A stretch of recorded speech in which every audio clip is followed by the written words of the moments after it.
নিয়েছি চিংড়ি মাছ, মোচা, আলু। এটাকে কলা মোচাটাকে আমি সেদ্ধ করে নিয়েছি আর আলুটাকে ভেজে নিয়েছি। এটাকে ভালো করে চটকে নেব।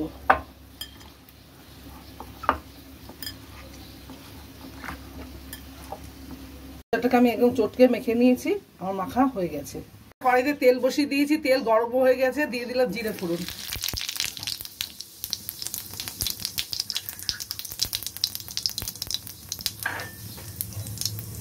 জিরেটা ভাজা হয়ে গেছে, আমি এবার দিয়ে দেবো চিংড়ি মাছ।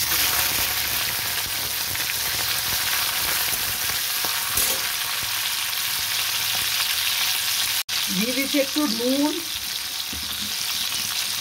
একটু হলুদ। এবার এগুলো নুন আর হলুদটাকে চিংড়ি মাছটাকে ভালো করে মিশিয়ে দেবো। চিংড়ি মাছটা ভাজা হয়েছে, আমি খুব কড়া করে ভাজবো না, আমি হালকাই ভাজবো।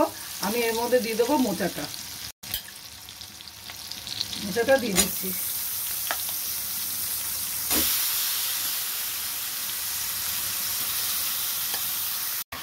এবার মোচাটাকে চিংড়ি মাছের সাথে ভালো করে মিশিয়ে নেবো।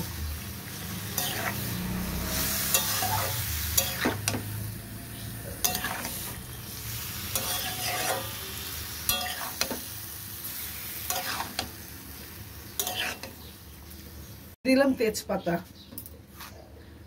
নুন, স্বাদ মতো নুন দিয়ে দেবেন। দিয়ে দিলাম হলুদ,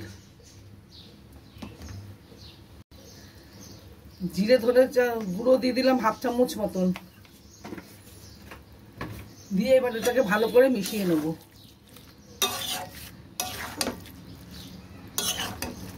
দিয়ে দিচ্ছি 1/2 চামচ শুকনো লঙ্কার গুঁড়ো, কাশ্মীরি লঙ্কার গুঁড়ো। এবার এটাকে ভালো করে মোচার সাথে মিশিয়ে নেব, মিশিয়ে কষিয়ে নেব।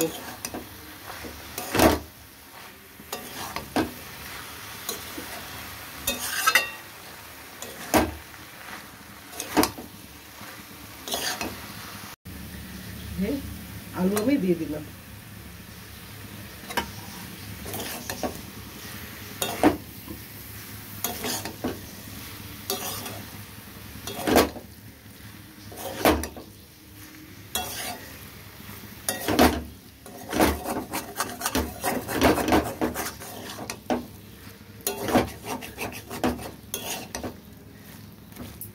আমি এবার গরম মশলা দিয়ে দিচ্ছি। দিয়ে এবার গরম মশলাটা দিয়ে ভালো করে মিশিয়ে নেব।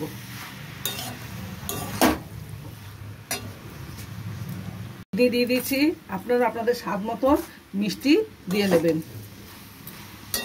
এবার এটাকে আমি ভালো করে চিনিটাকে মিশিয়ে দেবো মোচার সাথে। দারুণ সুন্দর একটা গন্ধ বেরিয়েছে।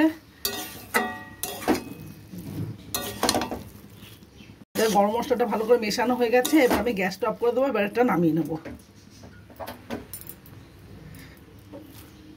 তৈরি হয়ে গেছে কলার মোচা। এটা আপনারা এভাবে রান্না করে খেয়ে কমেন্ট বক্সে কমেন্ট করে জানাবেন যে কেমন হয়েছে।